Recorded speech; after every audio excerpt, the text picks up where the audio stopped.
Dear students, a very warm welcome to all of you in my today's lecture of business statistics.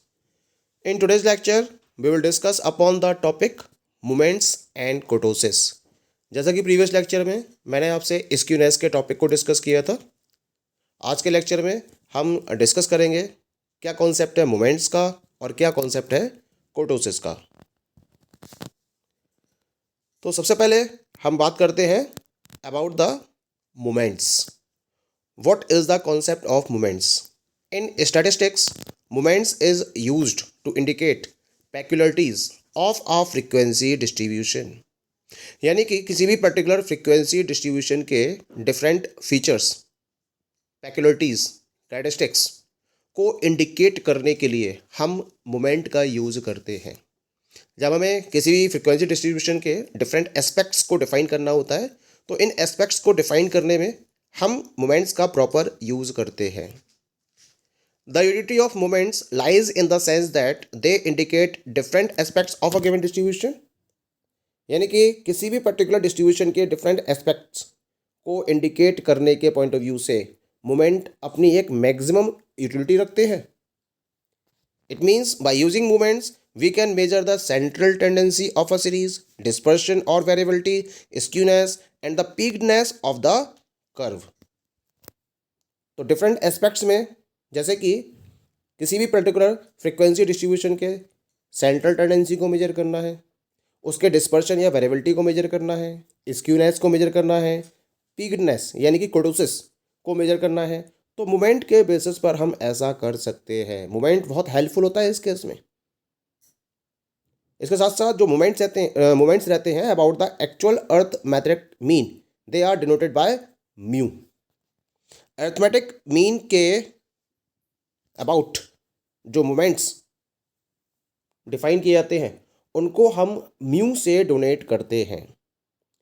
The first 4 moments about mean और central moments are as follows. अब हम discuss करेंगे जो पहले 4 moments हैं जो mean या central moments के अराउंड फॉलो किए जाते हैं, कौन कौन से हैं वो।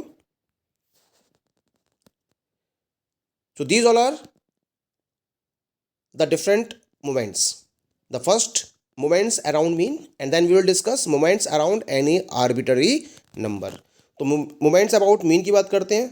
अगर हम अनग्रुप्ड डेटा की बात करते हैं तो इसको हम म्यू आर से डिफाइन करते हैं और फॉर्मूला क्या है इसका, it is equal to 1/n summation i is equal to 1 to n यानी कि 1 से लेकर n तक एक्स आई माइनस एक्स बार की पावर r। इस प्रॉपर फॉर्मूले का यूज करते हुए हम म्यू आर की वैल्यू को कैलकुलेट कर सकते हैं।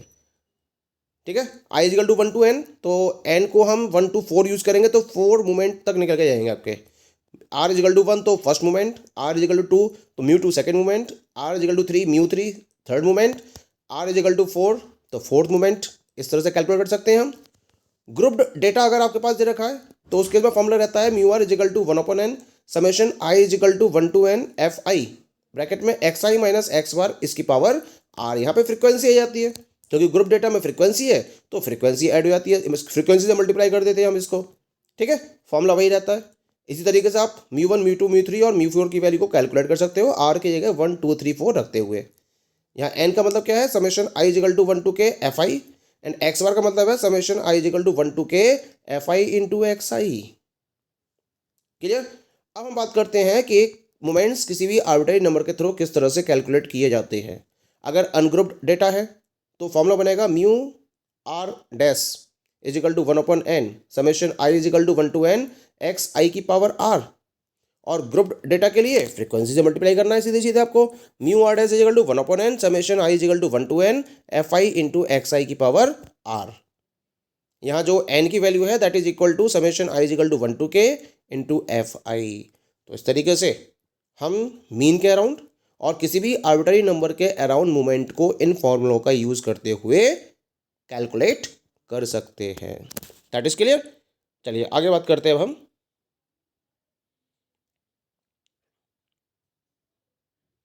Conversion formula for moments. तो कन्वर्जन फॉर्मूले की बात करते हैं मोमेंट्स के regarding. Mean first moment that is mu 1 it is equal to zero ये मीन को डिफाइन करता है। Second moment mu two is equal to mu two dash minus mu one dash square, ये वेरिएंस को डिफाइन करता है। थर्ड मोमेंट होता है म्यू3 इज इक्वल टू म्यू3 डैश माइनस 3 म्यू1 डैश म्यू2 dash plus 2 mu dash cube, ये स्क्यूनेस को डिफाइन करता है। और फोर्थ मोमेंट जो होता है आपका म्यू4 इज इक्वल टू म्यू4 डैश माइनस 4 म्यू3 डैश म्यू1 डैश प्लस 6 म्यू2 डैश म्यू1 डैश माइनस 3 म्यू1 डैश की पावर 4, ये कोटोसिस को डिफाइन करता है। जो आपकी वैल्यूज़ है म्यू1 डैश और म्यू2 डैश की, वो मैंने जो पिछली स्लाइड में आपसे फॉर्मूले डिस्कस किए हैं उसका यूज़ करते हुए आप म्यू1 डैश म्यू2 डैश म्यू3 डैश और म्यू4 डैश की वैल्यू को कैलकुलेट कर सकते हो।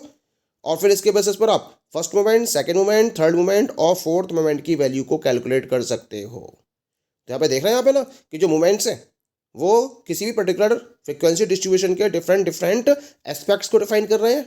पहला मोमेंट मीन को डिफाइन कर रहा है, दूसरा मोमेंट वेरिएंस को डिफाइन कर रहा है, तीसरा मोमेंट स्क्यूनेस को डिफाइन कर रहा है, चौथा मोमेंट कोटोसिस को डिफाइन कर रहा है। यही इसकी सबसे बड़ी खूबसूरती होती है।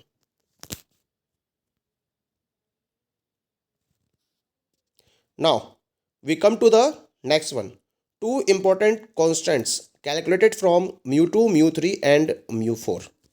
यानी कि म्यू2 म्यू3 और म्यू4 के बेसिस पर हम दो इंपॉर्टेंट कॉन्स्टेंट्स को डिफाइन करते हैं और ये जानते हैं बीटा1 और बीटा2 के नाम से।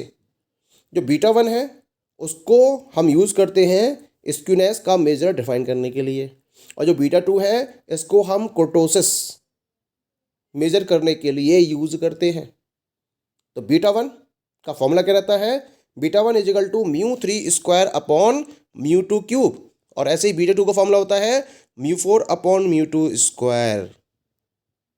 That is clear. तो इस तरीके से हम मोमेंट्स यानी कि म्यू2 म्यू3 और म्यू4 का यूज़ करते हुए दो कॉन्स्टेंट्स बीटा1 और बीटा2 को कैलकुलेट करते हैं। बीटा1 मेजर ऑफ स्क्यूनेस को डिफाइन करता है, बीटा2 कोटोसिस को मेजर करता है। ठीक है।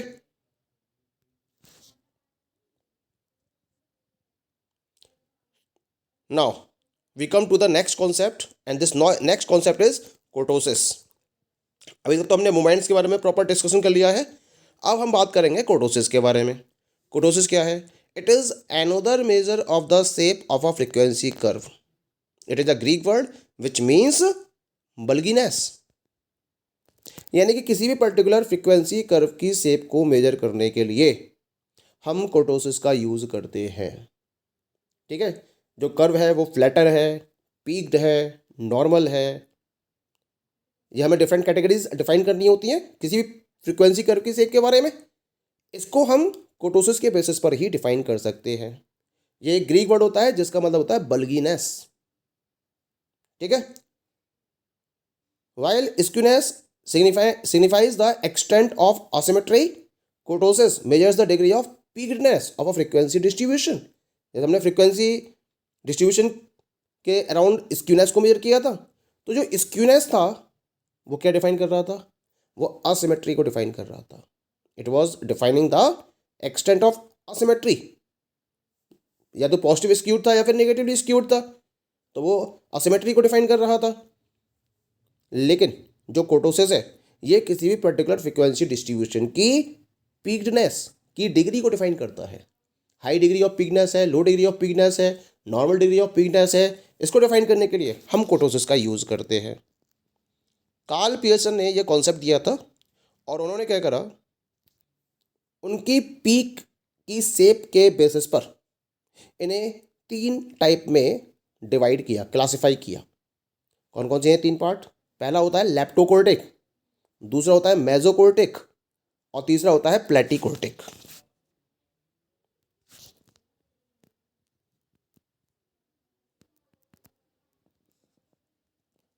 तो यहां हम बात करते हैं तीनों के बारे में। तो पहला क्या है इसके अंदर? The very first one is the leptokurtic. तो यहाँ राइट साइड में मैंने यहाँ पर डायग्राम को रिप्रेजेंट किया है और इस पर्टिकुलर डायग्राम में आप देख रहे हैं जो लेप्टोकोर्टिक है इसकी पीक क्या है? हाईएस्ट है। देख रहे हैं, बिल्कुल हाईएस्ट पीक पर जा रहा है ये। तो when the peak of a curve becomes relatively high, then that curve is called leptokurtic. जब इसकी पीकनेस हाई डिग्री की होती है तो उसे हम लेप्टोकोर्टिक का नाम देते हैं। That is clear. अब दूसरा क्या होता है, जब कर्व कैसा होता है, flat topped, when the curve is flat topped, तो वो कहलाता है प्लेटिकोर्टिक। देखो सबसे जो नीचे वाला डायग्राम है, जो सबसे ऊपर वाला डायग्राम है इसके अंदर वो लेप्टोकोर्टिक है, और जो सबसे नीचे वाला डायग्राम है वो आपका प्लेटिकोर्टिक है, क्योंकि इसकी जो टॉप है वो फ्लैटर है। तो कर्व जितना फ्लैटर होगा वो प्लेटिकोर्टिक कहलाएगा। और तीसरा देख रहे हैं अपना लेप्टोकोर्टिक और प्लेटिकोर्टिक के बीच में, दैट इज मेजियोकोर्टिक। तो मेजोकोर्टिक क्या होता है, ये आपका नॉर्मल कर्व होता है। This is the normal curve, जिसे हम बेल शेप्ड कर्व का नाम देते हैं, नॉर्मल कर्व का नाम देते हैं इसको, है ना।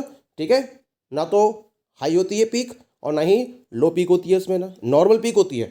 तो इसे नॉर्मल पीक की वजह से इसे हम मेजोकोर्टिक का नाम देते हैं। तो ये तीन वैरायटी आपको दिख रही हैं। जो हाई डिग्री ऑफ पीकनेस है उसे लेप्टोकोर्टिक का नाम देते हैं, जो लो डिग्री ऑफ पीकनेस है या फ्लैटर डिग्री ऑफ पीकनेस है उसे हम प्लेटिकोर्टिक का नाम देते हैं, और जो नॉर्मल कर्व है उसे हम मेजोकोर्टिक का नाम देते हैं।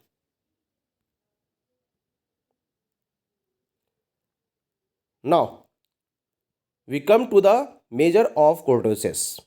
कोर्टोसिस को मेजर करने के दो पर्टिकुलर मेजर्स डिफाइन किए गए हैं। पहला कहलाता है इसके अंदर कार्ल पियर्सन्स मेजर्स ऑफ कोर्टोसिस, और दूसरा कहलाता है कैलीज मेजर ऑफ कोर्टोसिस। तो एक बार डिस्कस कर लेते हैं क्या हैं ये दोनों मेजर्स। तो पहले बात करते हैं about the Karl Pearson's measures of kurtosis. तो इसके लिए एक प्रॉपर फॉर्मूला दिया गया है। कोर्टोसिस को कैलकुलेट करने के लिए जो कार्ल पियर्सन थे उन्होंने सेकंड और फोर्थ सेंट्रल मोमेंट का यूज़ किया, और इसके लिए एक प्रॉपर फॉर्मूला दिया। हमने पीछे पढ़ा था ना, दो वेरिएबल्स हमने डिफाइन करे थे, β1 और β2, तो उन्होंने β2 का यूज़ किया। और β2 का फॉर्मूला हमने पढ़ा था पीछे μ4/μ2²। तो β2 इज इक्वल टू μ4/μ2²। या फिर अब इससे हम निकालते हैं कोर्टोसिस। तो कोर्टोसिस का फॉर्मूला क्या होता है, इसे हम डिनोट करते हैं गामा 2 से, और गामा 2 का फॉर्मूला होता है μ4/μ2² -3, यानी कि β2 -3, जहाँ μ2 क्या है, second order central movement of distribution है, और μ4 क्या है, fourth order central movement of distribution को डिफाइन करता है। अब अगर β2 की वैल्यू 3 है तो गामा 2 की वैल्यू क्या होगी, 0 होगी। तो हम इस कर्व को बोलेंगे मेजोकोर्टिक, नॉर्मल कर्व हो गया। अगर β2 <3 है तो गामा 2 क्या होगा, <0 होगा, निगेटिव आ जाएगा, तो ये कहलाएगा प्लेटिकोर्टिक। और अगर β2 <3 है तो गामा 2 की वैल्यू <0 होगी, पॉजिटिव होगी, तो इस कर्व को हम बोलेंगे लेप्टोकोर्टिक। ये इसका रिजल्ट निकल कर आएगा। ठीक है, चलिए आगे बात करते हैं। The next one is the Kelly's measure of kurtosis. तो इसका एक फॉर्मूला दे रखा है यहाँ पर, कैली के द्वारा एक कोर्टोसिस को मेजर करने का फॉर्मूला दे रखा है यहाँ पर, β2 is equal to P75 - P25/P90 - P10। P percentile को डिफाइन कर रहा है, P75 75th परसेंटाइल को डिफाइन करता है, P25 25th परसेंटाइल को डिफाइन करता है, P90 90th परसेंटाइल को, और P10 10th परसेंटाइल को डिफाइन करता है। ठीक है, अब ये फॉर्मूले में हम डिफरेंट वैल्यूज पुटअप करेंगे और β2 की वैल्यू को कैलकुलेट कर लेते हैं। अगर β2 की वैल्यू 0.26315 से ज़्यादा है तो डिस्ट्रीब्यूशन प्लेटिकोर्टिक है, और अगर इसकी वैल्यू 0.26315 से कम है तो डिस्ट्रीब्यूशन आपका कहलाएगा लेप्टोकोर्टिक, और अगर इसके इक्वल है तो मेजोकोर्टिक हो गया। That is clear.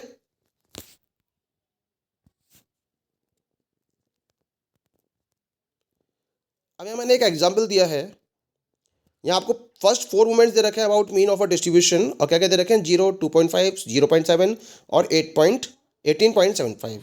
तो यहाँ पर आपको कोफिशिएंट ऑफ स्क्यूनेस और कोर्टोसिस को फाइंड आउट करना है। तो μ1 कितना है आपका 0, μ2 कितना है 2.5, μ3 कितना है 0.7, और μ4 कितना है 18.75। तो पहले तो हम स्क्यूनेस निकालेंगे। स्क्यूनेस का फॉर्मूला क्या है, β1 is equal to μ3² values put up कर ली, कितनी आ गई 0.031। एज ए कोर्टोसिस डिफाइन करना है, उसका फॉर्मूला क्या होता है, β2 इज इक्वल टू μ4/μ2²। μ4 की वैल्यू है आपके पास 18.75, और म्यू टू की वैल्यू है 2.5, इसका होल स्क्वायर निकाल लिया, 6.25 हो गया, डिवाइड कर लिया, 3 आ गया। तो बीटा टू की वैल्यू क्या है, 3 के इक्वल आ गई, तो कर्व कैसा होगा, मेसोकोर्टिक होगा। तो इस तरीके से हम क्या कर सकते हैं, अगर हमें मोमेंट्स दे रखे हैं अबाउट मीन, तो उसके बेसिस पर हम कोफिशिएंट ऑफ स्क्यूनेस और कोर्टोसिस को डिफाइन कर सकते हैं, कैलकुलेट कर सकते हैं। Okay,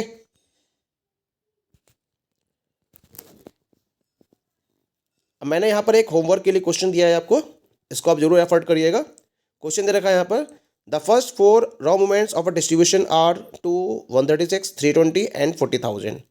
find out coefficient of skewness and kurtosis. तो यहाँ पर आपको फर्स्ट 4 रॉ मोमेंट्स दे रखे हैं डिस्ट्रीब्यूशन के, ठीक है। अब आपको इनका यूज करते हुए कोफिशिएंट ऑफ स्क्यूनेस और कोर्टोसिस की वैल्यू को कैलकुलेट करना है। ओके,